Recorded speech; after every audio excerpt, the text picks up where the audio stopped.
Paix sur vous tous, aujourd'hui je vais faire une vidéo sur le nouvel ordre mondial, donc sur Pharaon aussi, l'image du tyran dans le Coran et dans la Bible.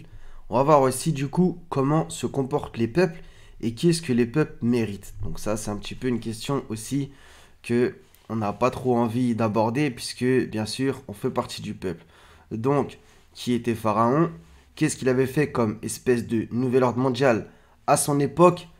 Qu'est-ce qu'a fait le peuple de Moïse? Parce qu'on va voir que c'est un super exemple aussi, donc du coup.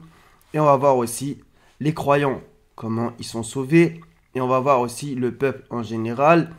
Et du coup, comment le Seigneur exerce ses jugements sur la terre, par exemple, par rapport au peuple de Noé. Noé sauvé avec les croyants dans l'arche. Et aussi, par exemple, le châtiment sur Sodome et Gomorrhe. Et aussi d'une manière plus générale, qu'est-ce que les humains doivent faire justement pour éviter tout ça, un petit peu comme par exemple le peuple de Ninive où a été envoyé Jonas qui s'est repenti et qui a évité le châtiment. Donc on va commencer tout de suite, bismillah, par ce verset. Sourate 10, verset 83, personne ne crut, entre parenthèses, au message de Moïse, sauf un groupe de jeunes gens de son peuple, par crainte de représailles de Pharaon et de leurs notables. En vérité, Pharaon fut certes superbe sur terre et il fut du nombre des extravagants. Des fois, c'est traduit par Pharaon fut arrogant. Ok, donc personne ne crut au message de Moïse sauf un groupe de jeunes gens de son peuple. Ça, c'est vraiment important à se rappeler. Donc, comme d'habitude, la minorité bon signe, la majorité mauvais signe. Ah, comme dans l'évangile, il faut rentrer par la porte étroite. Il y en a peu qui y rentrent. Et la porte large qui mène à la perdition, il y en a beaucoup qui y rentrent. Donc c'est toujours le même principe, coraniquement et bibliquement. Maintenant, on va passer à Pharaon. Au passage, vous avez vu qu'il y a écrit un groupe de jeunes gens, et ça rappelle justement, groupe de jeunes gens, les gens de la caverne dans la Sourate 18. Donc tout ça, c'est pas un hasard non plus. Donc, Pharaon qui égorgeait les fils et épargnait les femmes. Le Seigneur qui a ouvert la mer en deux pour les enfants d'Israël, pour Moïse, etc. Donc on va voir tout ça, c'est-à-dire le caractère de Pharaon premièrement. Pharaon égara ainsi son peuple et ne le mit pas sur le droit chemin. Et on voit que dans un autre verset, il dit « Je ne vous guide qu'au sentier de la droiture ». Donc on voit qu'il pensait guider au sentier de la droiture, mais finalement il égara son peuple. Il a écrit son peuple. Donc tout ça, ça va être important à comprendre comment était le peuple aussi chez Pharaon. Donc justement, c'est pour ça que je fais un petit peu tout ça, c'est que on a tendance à toujours dire oui, le nouvel ordre mondial. C'est vrai, le nouvel ordre mondial, c'est des pourris, des tyrans, ils oppressent. Mais comment est le peuple? Ça aussi, va falloir quand même se poser ces questions. Donc, ils s'enflèrent d'orgueil, Pharaon et ses notables, ils étaient des gens hautains, etc. Croirons-nous en deux hommes, donc Moïse et Aaron, comme nous dont les congénères sont nos esclaves? Ça, on le voit dans le premier chapitre de l'Exode. Donc, je vais parler principalement coraniquement. On va aller dans quelques versets bibliques pour l'histoire de Moïse et des enfants d'Israël. Mais bien sûr, j'invite tout le monde à lire le livre de l'Exode où là, c'est vraiment relaté, etc. Donc, si tu adoptes, dit Pharaon, une autre divinité que moi, je te mettrai parmi les prisonniers. Voilà ce qu'il a dit à Moïse. Donc voilà, donc déjà, il se prenait pour une divinité. Il le dit dans plusieurs versets. Pharaon était hautain sur terre et il répartit en clans ses habitants. Donc ça ressemble particulièrement au nouvel ordre mondial. Donc par exemple, en France, voilà, donc tu as toutes les communautés, etc. Ils nous ont bien divisés et j'espère pas, mais on verra comment ça va se passer. Quand ils diront top départ, plus ou moins, c'est pour que les gens se fassent la guerre, même si, voilà, c'est le Seigneur qui dirige tout. Il englobe le plan des satanistes, bien entendu, et les satanistes, à leurs dépens, ils sont les marionnettes du Seigneur. Il faut que s'accomplissent les choses comme le Seigneur veut. Et le Seigneur peut donner la permission, mais bien sûr, il ne donne pas son agrément au mal. Il n'agrée pas le mal, il n'agrée que le bien. Voilà. Afin d'abuser de la faiblesse de l'un d'eux, il égorgeait leurs fils et laissait vivantes leurs femmes. Il était vraiment parmi les fauteurs de désordre. Et Allah n'aime pas ceux qui sèment le désordre. Donc, Pharaon dit encore, ô notable, je ne connais pas de divinité pour vous, autre que moi. Encore une fois, donc on voit son orgueil, son ego et le fait de se prendre pour une divinité. On pourrait revenir à Genèse chapitre 11 par rapport à Babylone, etc. Justement, voilà la tour de Babel, bref, qui est aussi Nimrod, un exemple de la tyrannie biblique. Donc tout ça, c'est important. Est-ce que nous ne sommes pas dans une nouvelle Babylone? À chacun de se poser la question. Je pense que c'est intéressant. Pharaon dit, laissez-moi tuer Moïse. Donc carrément maintenant, il veut le tuer. Et qu'il appelle son Seigneur. Donc là, il tente l'Éternel. Je crains qu'il ne change votre religion, qu'il ne fasse apparaître la corruption sur terre. Donc encore une fois, en plus, l'inversion accusatoire. Ça, il l'a fait à maintes reprises. Il a traité de magicien, etc. Votre messager qui vous a été envoyé est certes fou. Bref, je crains qu'il ne change votre religion. Donc ça, c'est intéressant parce que voilà, c'est-à-dire qu'il connaissait le djinn, la voix des enfants d'Israël. Et il a osé dire cette phrase quand même, c'est incroyable. Donc ça rappelle justement le nouvel ordre mondial. Et par exemple, ici en France, la laïcité, la loi de 1905, oui, vous avez le droit de pratiquer votre culte, nanana, mais en vérité, ils tiennent tout le monde. Bref, comprendra celui qui pourra, ou les prétendus mosquées, voilà. En vérité, on sait qui c'est qu'il y a derrière, et tu peux pas tout dire, loin de là. Voilà, c'est hyper contrôlé.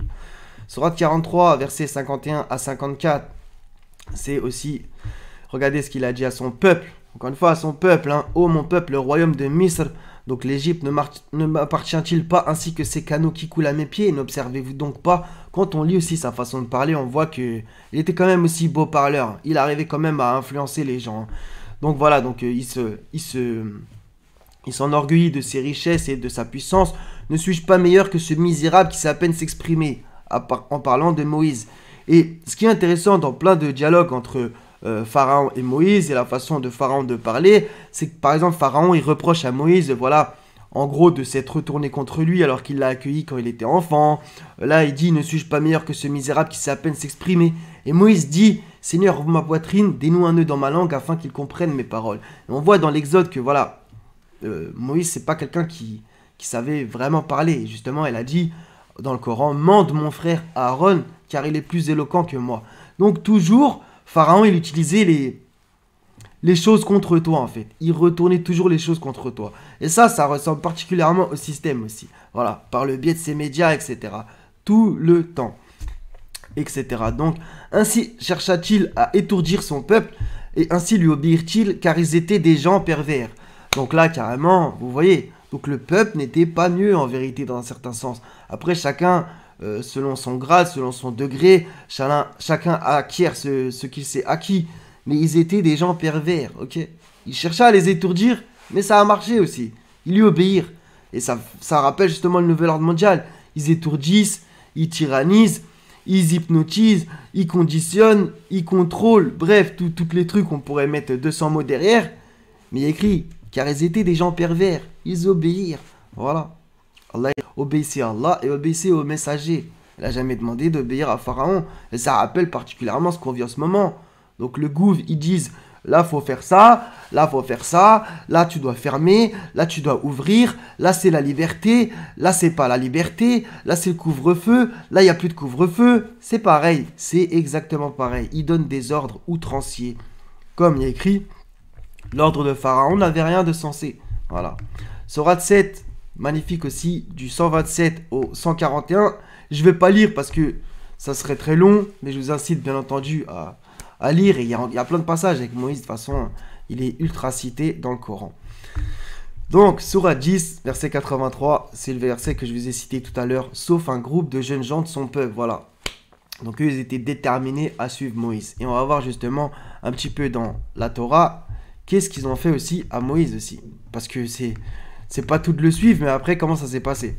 Sourate 21, verset 74 à 77, ça va être un petit peu différent. Et Lot, nous lui avons apporté la capacité de juger et le savoir, et nous l'avons sauvé de la cité où se commettaient les vices. Ces gens étaient vraiment des gens du mal, des pervers. Ces gens. Je vous signale que Abraham, il a demandé au Seigneur que Sodome et Gomorrhe ne soient pas châtiés, l'histoire des 50, etc. Elle est descendue jusqu'à 10. Mais finalement, il y a combien de gens qui ont été sauvés à Sodome et Gomorrhe? Il y a Lot, sa femme et ses 2 filles. Et sa femme, en plus, sur le chemin, elle s'est retournée, elle a été transformée en statue de ciel. Donc en vérité, il n'y a eu que 3 personnes sauvées dans toute la cité. Et on va le voir justement dans le verset un peu plus loin. Noé aussi, nous le secourûmes contre le peuple qui traitait nos prodiges de mensonges. Ils furent vraiment des gens du mal, nous les loyâmes donc tous. Et là, pareil aussi. Regardez combien il y a de gens qui ont été sauvés dans le déluge. Ok? Noé, sa femme, ses 3 fils et leurs 3 femmes. Ok? Donc ça fait 8 personnes sur toute la terre. Ainsi que tous les animaux, un couple de chaque espèce. Ok? Donc encore une fois, donc quand vous faites le calcul, c'est toujours, c'est violent. Toi, si tu habites dans une ville de 100 000 habitants, imagine que sur les 100 000, comme à l'époque de Lot, il y en a 3 qui survivent. Tu te rends compte? Donc regarde le nombre de gens qui méritent que la foudre s'abatte sur eux, si je peux prendre l'image. Vous imaginez? Donc ça aussi, je veux qu'on médite tous là-dessus. Hein. Donc, le nombre de fois où ils ont murmuré contre Moïse. Alors ça, c'est incroyable. Le peuple murmura contre Moïse en disant que boirons-nous. Toute l'assemblée des enfants d'Israël murmura dans le désert contre Moïse et Aaron, etc., etc. Ils se sont... Vraiment, ils l'ont oppressé. Hein. L'Éternel dit à Moïse, je vois que ce peuple est un peuple au cou raide. Encore une fois, je parle d'une manière générale, hein, qu'on se comprenne. Hein. On va voir justement les exemples coraniques, etc. Donc, ce peuple a le cou raide. Et ça s'est répété plein de fois. Donc, Exode chapitre 17, versets 3 et 4. Le peuple était là, pressé par la soif et murmurait contre Moïse. Il disait, pourquoi nous as-tu fait monter hors d'Égypte pour nous faire mourir avec mes enfants et mes troupeaux? Moïse cria à l'Éternel en lui disant, que ferai-je à ce peuple? Encore un peu et ils me lapideront. Vous voyez, ils lui ont fait des trucs, mais c'est-à-dire qu'il les a aidés. Il les a sortis de l'esclavage, leur esclavage mental, leur esclavage spirituel, leur esclavage tout court, etc. Et dans le désert, là, ils blablataient contre lui. C'est vraiment incroyable. Alors qu'ils ont vu tel et tel miracle, etc. Ils ont vu que la main de l'Éternel, elle était avec eux. Et après, ils ont construit le veau d'or, etc. Des vertes et des pas mûres. Sourate 2, versets 60-61. Et en vérité, il faut descendre dessus avec l'histoire de la vache. Donc voilà, quand ils avaient soif, etc. Il demanda de l'eau pour désaltérer son peuple. Voilà. Il a frappé le rocher, etc. Ils ont dit aussi, ô Moïse, nous ne pouvons plus tolérer une seule nourriture. Prie donc ton Seigneur pour qu'il nous fasse sortir de la terre ce qu'elle fait pousser, de ses légumes, ses concombres, son ail, ses lentilles et ses oignons. Il vous répondit, voulez-vous échanger le meilleur pour le moins bon? Descendez donc à n'importe quelle ville, vous y trouverez certainement ce que vous demandez. L'avilissement et la misère s'abattirent sur eux, et ils encoururent la colère d'Allah. Cela est parce qu'ils reniaient les révélations d'Allah et qu'ils tuaient sans droit les prophètes, cela parce qu'ils désobéissaient et transgressaient, etc. Ok? Donc vraiment, une ingratitude incroyable. Ils t'aident à sortir de cette oppression. C'est comme si là, il y a le nouvel ordre mondial, on est dans le pétrin, il y a quelqu'un qui arrive à t'en faire sortir, et au moment où tu es sorti d'Égypte, de la servitude et tout, ben là, tu parles contre l'envoyé du Seigneur. C'est vraiment... Bref. Donc il y a l'histoire de la vache, de quelle couleur elle est, etc. Ça aussi, c'est vraiment une histoire que, voilà.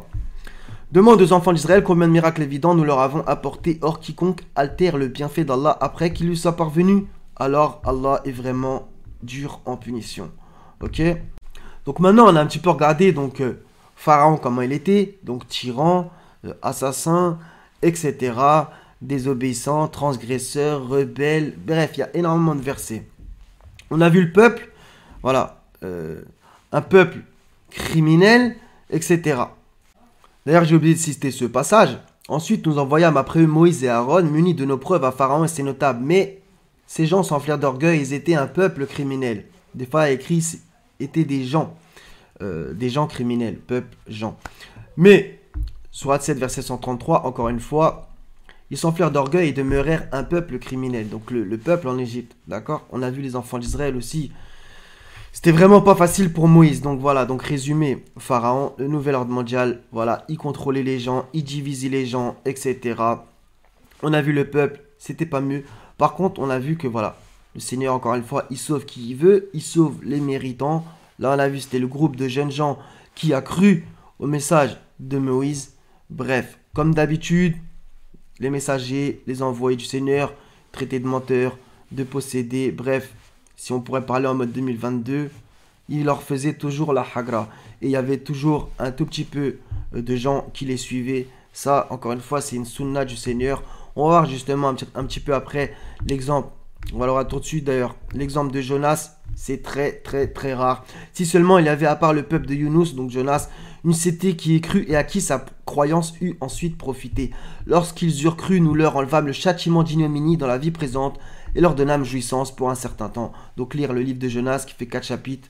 Voilà, comme ça, vous aurez plus de détails sur les Ninivites, le peuple qui s'est repenti en faisant le jeûne, etc. Donc, tout ça, comme je vous ai dit, l'Éternel, quand il fait des jugements, c'est pas hasardeux. Le Seigneur, il connaît les poitrines à tout le monde. Comme je vous ai dit, l'exemple de l'arche de Noé, de Sodome et Gomorrhe, du peuple des enfants d'Israël, du peuple d'Égypte, Pharaon, Nimrod, bref.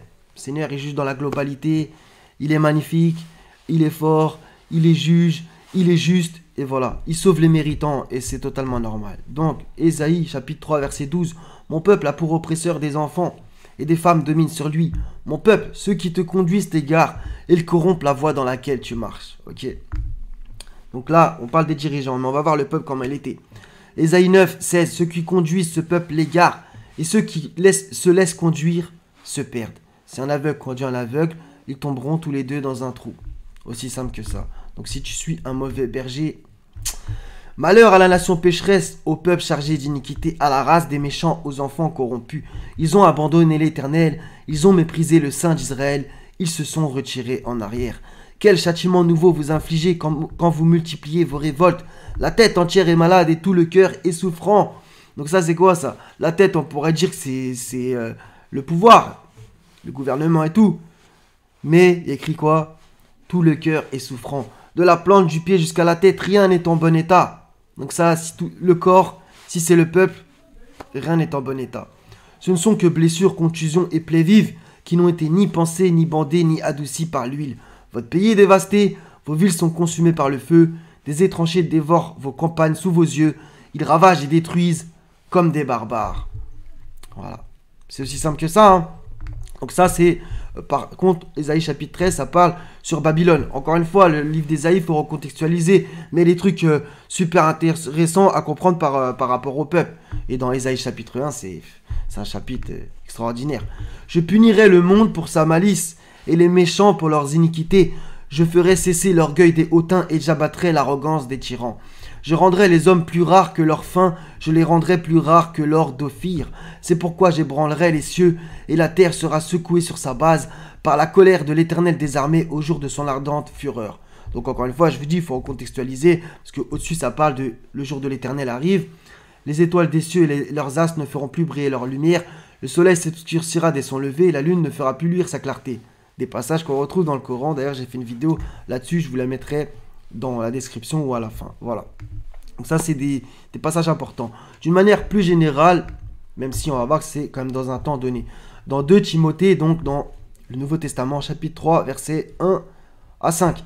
Sache que dans les derniers jours, il y aura des temps difficiles, car les hommes seront égoïstes, amis de l'argent, fanfarons, hautains, blasphémateurs, rebelles à leurs parents, ingrats, irreligieux, insensibles, déloyaux, calomniateurs, intempérants, cruels, ennemis des gens de bien, traîtres, emportés, enflés d'orgueil, aimant le plaisir plus que Dieu, ayant l'apparence de la piété, mais reniant ce qui en fait la force. Éloigne-toi de ces hommes-là. Qu'est-ce que vous voulez dire? Donc, à chacun de voir s'il se reconnaît cette génération là-dedans. Psaume 2.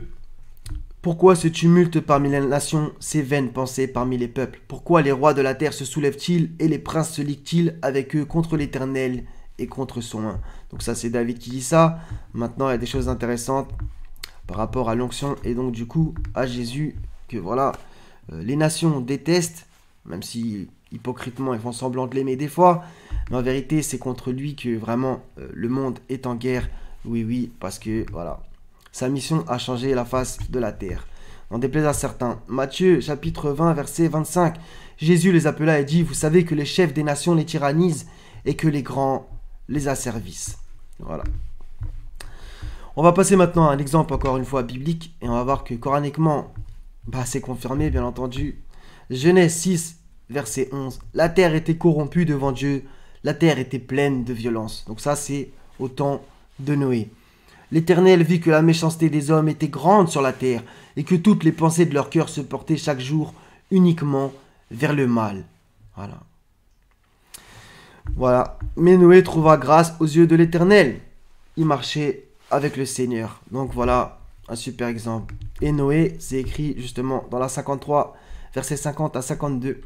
Et c'est lui qui a fait périr les anciens à Had, donc le Seigneur, ainsi que les Samoud, et il fit que rien n'en subsista. ainsi que le peuple de Noé antérieurement, car ils étaient encore plus injustes et plus violents. Voilà, donc on retrouve ce truc de la violence. Genèse chapitre 18, verset 20 à propos de Sodome et Gomorrhe. Et l'Éternel dit, le cri contre Sodome et Gomorrhe s'est accru et leur péché est énorme. Donc le cri, c'est une façon de parler biblique et coranique qu'on retrouve souvent. Le cri saisit les injustes, etc. Donc leur péché est énorme. On va voir dans le chapitre d'après, chapitre 19, versets 4 et 5. Il n'était pas encore couché que les gens de la ville, voilà, donc ça c'est les deux envoyés, les deux anges qui sont arrivés à Sodome. Juste avant, ils ont averti Abraham qu'il allait avoir Isaac, etc. Ensuite, ils sont partis voir Lot.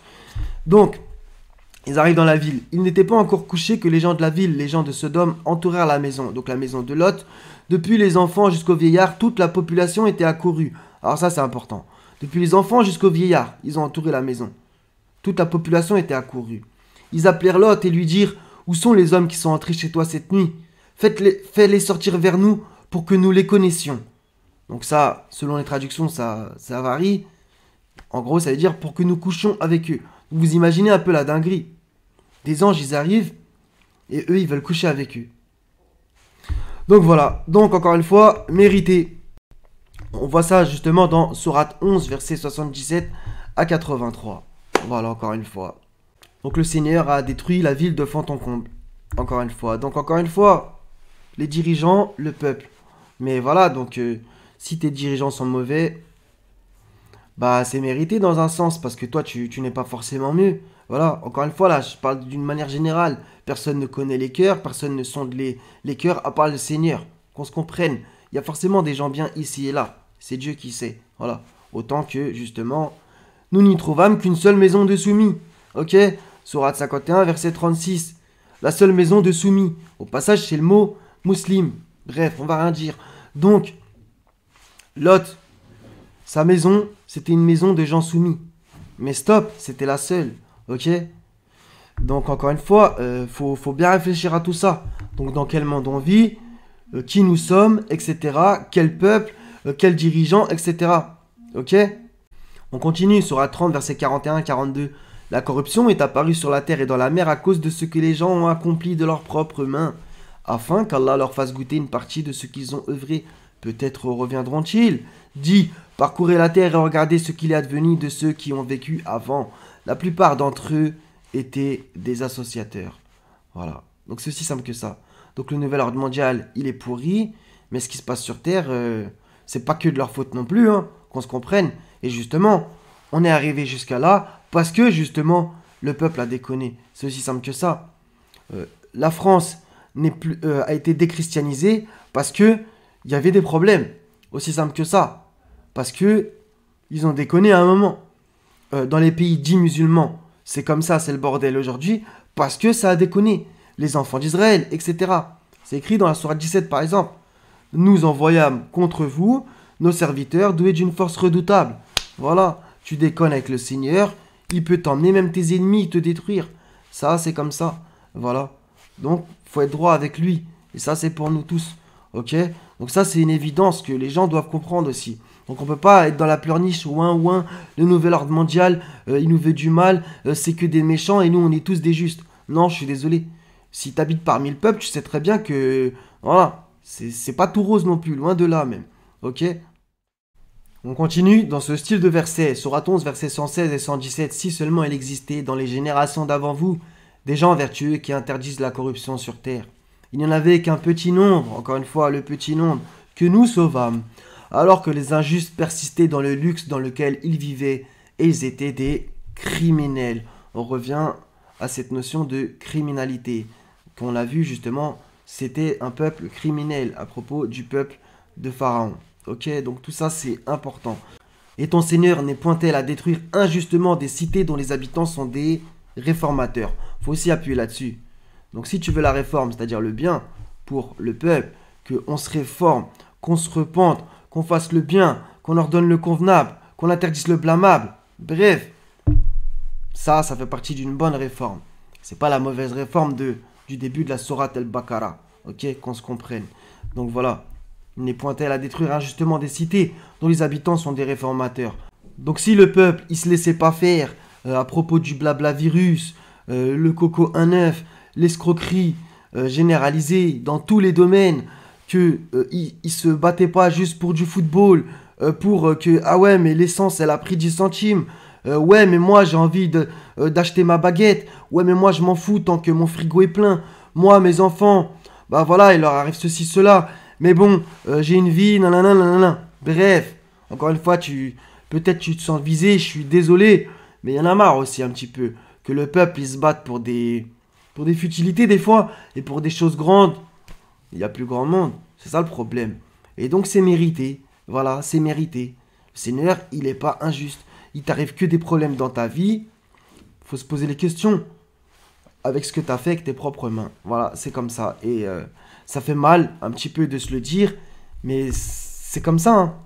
On va continuer sur 17 verset 58 à propos des cités.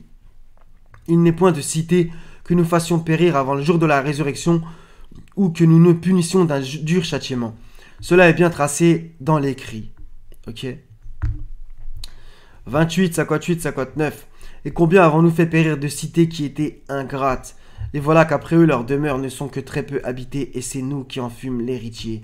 Ton Seigneur ne fait pas périr des cités avant d'avoir envoyé dans leur métropole un messager pour leur réciter nos versets.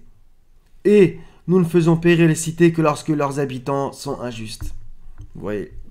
Donc ça, c'est la justice du Seigneur. Luc 17, 26, 30 dans l'évangile. Ce qui arriva du temps de Noé arrivera de même au jour du Fils de l'homme. Les hommes mangeaient, buvaient et se mariaient et mariaient leurs enfants jusqu'au jour où Noé entra dans l'arche. Le déluge vint et les fit tous périr. Ce qui arriva du temps de Lot arrivera pareillement. Les hommes mangeaient, buvaient, achetaient, vendaient, plantaient et bâtissaient.